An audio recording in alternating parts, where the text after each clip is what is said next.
Good morning. It's Monday, so it's time for some book talks, and I read a couple books on my phone last week, so I'm going to show you this little teeny tiny little, oh, it's kind of big on the screen if I hold it close enough. Evanovich, if you've read any of her stuff, she's on number 23 of her Stephanie Plum books. Stephanie Plum is a bail bondswoman, and she gets people who don't make it to their court date because her cousin Vinny has bailed them out. He's on the hook for the money if they don't show up again.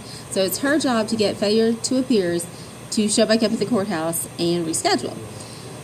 Hilarity ensues because Stephanie doesn't really have a lot of bounty hunting skills, so she just hopes for the best and throws herself in dangerous situations. In addition to the skip she's always trying to catch, there are also another sort of crime thing going on that puts her life in danger. In almost every book, all 23 of them, she loses a car. She, runs over things. Someone blows it up for her.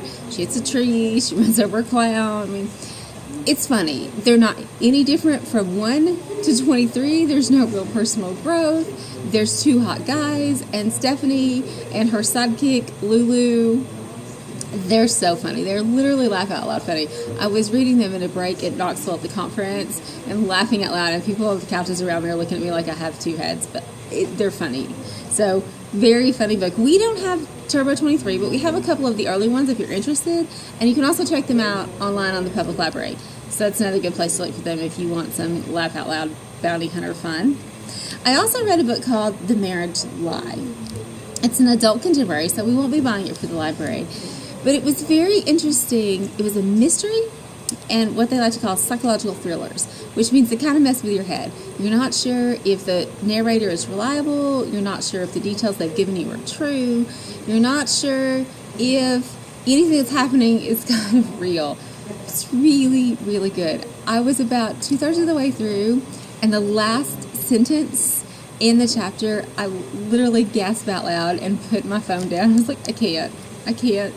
Flip the page, except it wasn't a page, so touch the edge of the screen. I was like, no, and at the very end, literally slacked off for 5 minutes when I finished the book. I was like, what just happened? It was really good. I love books like that. We have other books like that, one of which is like The Girl on the Train, which we do have. So if you're interested in psychological thrillers, come talk to us, because we have some we could suggest. And then the last book I read this week is Irena's Children. It's a Holocaust nonfiction about Irena Sindler, who was sort of like Schindler's List, if you've seen the movie or heard about that.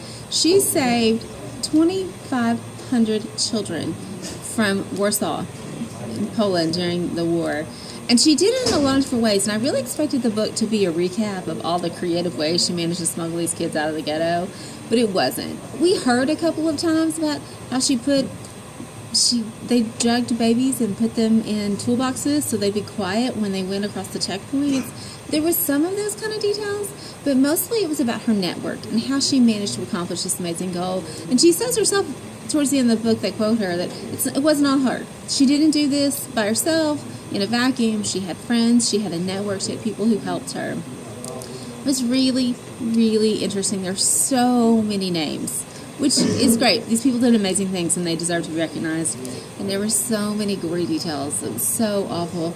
Talked about her being in prison and how she was tortured. And it was a hard read, but it was good. It was really good. And it's really interesting and important, I think, for us to read things about what happened so that we don't repeat the mistakes of the past. The Germans rounded up Jewish people just because they were Jewish, but just because of their ethnicity. And it's terrifying to think that those things could happen again. So it's really important that we understand our history, and this book is a great way to do that. If you guys want to come look at any other great Holocaust fiction, we have a fantastic selection of fiction, biography, and nonfiction. So come see us.